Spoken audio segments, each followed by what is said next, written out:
My name is Tabitha Bachman, and my book was on how to educate a citizen, the power of shared knowledge to unify a nation by D Hirsch, Jr. And how to educate a citizen, the power of shared knowledge to unify a nation. D Hirsch, Jr. argues that education should prioritize a content-rich, knowledge-based curriculum to foster civic unity and cultural literacy. He critiques the current trends in progressive education, which focuses on developing general skills and individualized learning, rather than teaching a common body of knowledge. Hirsch extends that such approach undermines national cohesion by failing to provide students with a common foundation of knowledge necessary to effectively participate in democratic society. Hirsch advocates for a return to a core knowledge approach where all students are taught the same essential content, such as history, literature, and civics, which help create shared cultural understanding. He underscores the role of schools in shaping citizens who are equipped to engage in civic life with a sense of shared identity and purpose, particularly in a diverse society. One of the arguments that Hirsch gives to support the thesis contains that a shared body of knowledge is fundamental to the function of democratic society. Cultural literacy should be taught in schools because democracy relies on citizens who communicate effectively, understand political issues, and engage in collective problem solving. For example, Hirsch points to studies showing that students with broader knowledge of history, civics, and literature perform better on reading comprehension tasks because they have contextual background to understand text. Hirsch's second argument analyzes the modern educational system emphasizes on teaching generalized skills like critical thinking and problem solving without grounding them in specific content. He argues that progressive educators leave students unprepared to apply these skills in the real world. For instance, he notes how students exposed to content-based curricula outperform their peers on standardized tests that measure reading and reasoning abilities. One of Hirsch's most compelling arguments is that a shared curriculum is a powerful tool for promoting educational equity. He highlights how students from disadvantaged backgrounds often start school with a less exposure to knowledge and vocabulary that middle and upper class peers acquire at home. The knowledge gap, Hirsch argues, perpetuates cycles of inequality as students who lack foundational knowledge struggle to catch up academically. Hirsch provides evidence from schools that implemented his core knowledge curriculum, showing how these schools have significantly narrowed achievement gaps between socioeconomically diverse students. Hirsch's final argument emphasizes that schools play a crucial role in fostering national unity and maintaining a healthy civic life for promoting shared values and knowledge through a common curriculum. He argues that teaching a standardized body of content creates a sense of collective identity among students, helping them see themselves as part of a larger picture in society. Hirsch warns that the abandonment of such shared content is favored of localized, individualized curricula has led to cultural fragmentation and weakened civic beliefs.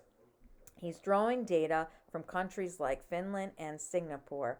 He demonstrates how standardized content-rich curricula not only improves academic outcomes, but also enhances civic understanding and national pride.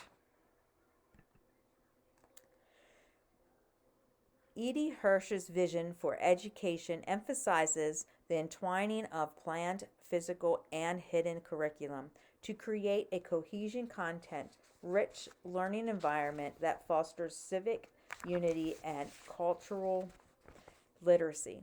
The planned curriculum involves a carefully structured sequence of topics that ensure all students are exposed to the same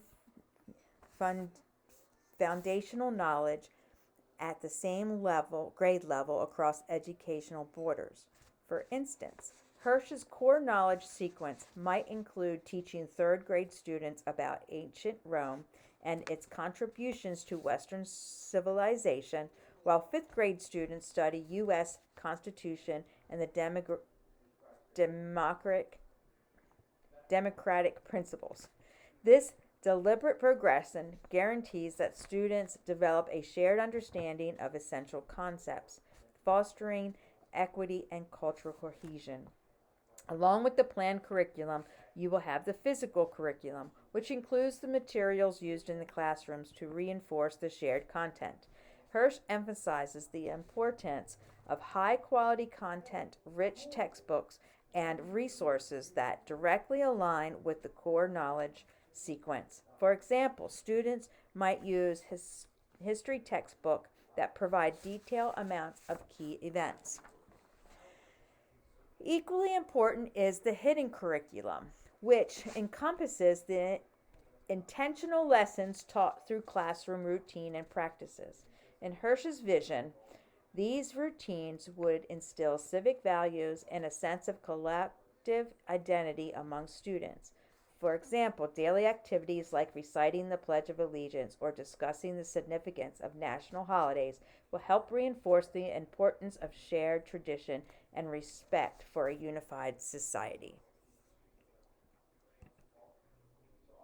E.D. Hirsch's position on the curriculum continuum aligns closely with the scholar academic perspective. In this perspective, the curriculum is seen as a means of passing down the intellectual and cultural heritage of society. Hirsch's instinct on a standardized core knowledge sequence reflects this belief.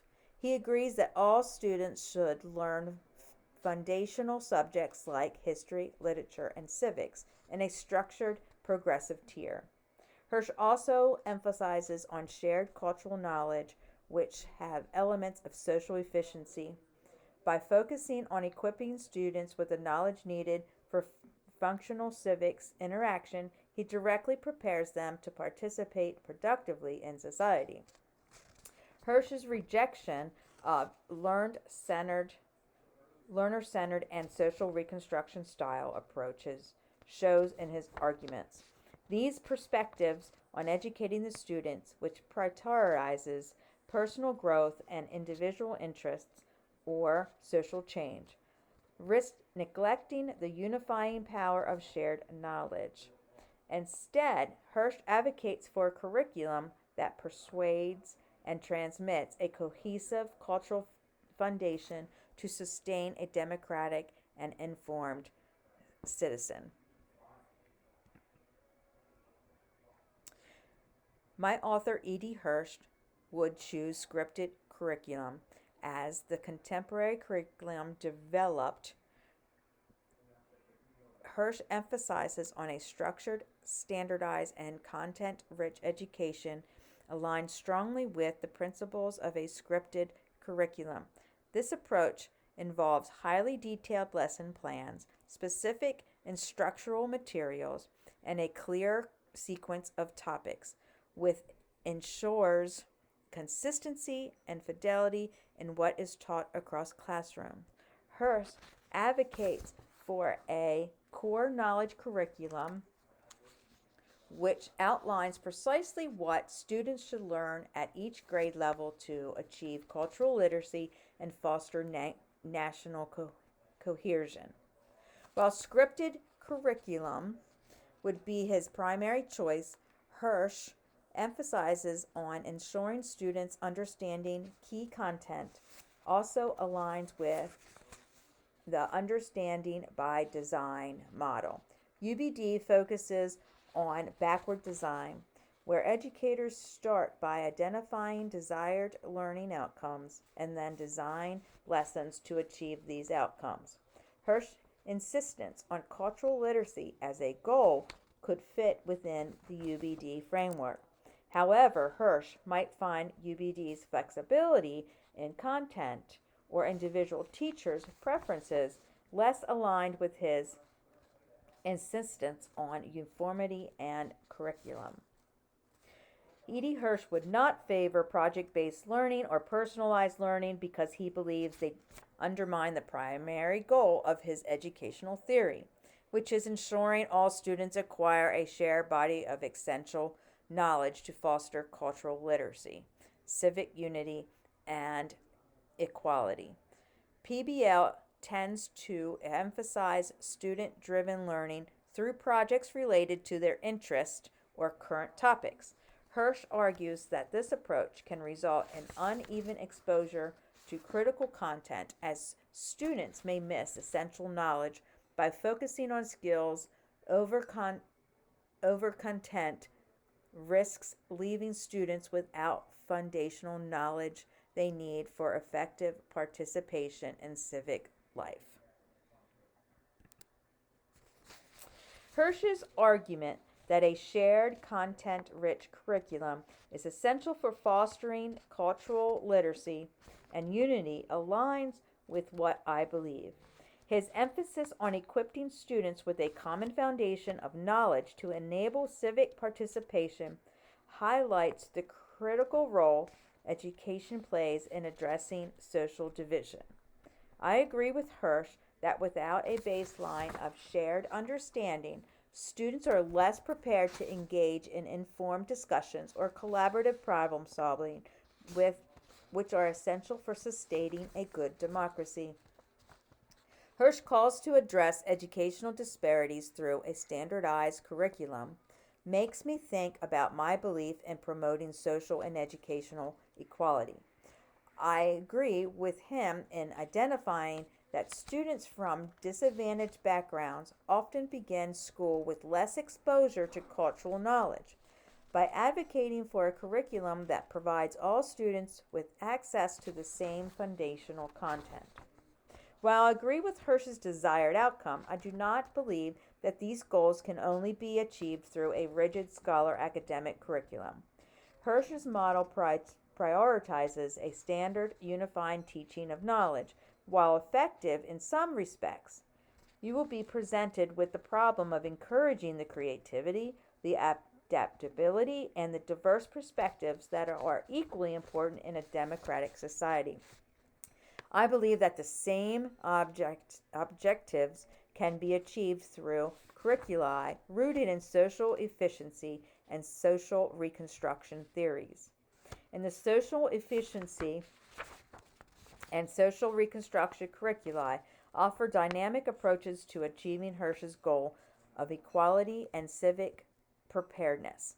While addressing broader societal needs, social efficiency focuses on equipping students with practical skills and knowledge for meaningful participation in civic life, emphasizing adaptability to real-world application and involving societal demands. This approach integrates critical thinking and problem solving, preparing students for contemporary challenges without rigid content delivery. Social reconstruction, on the other hand, empowers students to critically examine social inequalities and work towards creating a more just society. By encouraging collaborative projects, discussions on pressing issues, and transformative problem solving, this approach aligns with Hirsch's commitment to equity while fostering diverse perspectives and empowering students to enact meaningfully societal change. In conclusion, D Hirsch, How to Educate a Citizen, advocates for a content-rich, standardized curriculum as the cornerstone of fostering national unity, cultural literacy, and educational equity. Hirsch argues that a shared body of knowledge is essential for bridging societal divides, preparing students for civic participation, and addressing educational disparities, particularly for disadvantaged students. He critiques modern educational trends like overly personalized or project based learning, for their potential to fragment knowledge and undermine social cohesion. While I deeply agree with Hirsch's emphasis on critical thinking, problem solving, and the need for shared educational experiences to promote equity and unity, I disagree with his strict adherence to the scholar academic curriculum. I believe his goal can be equally achieved through the flexibility and inclusivity of social efficiency and social reconstructed curricula, which adapt learning to practical applications and empower students to address systematic inequalities while still fostering the collective knowledge Hirsch's envisions.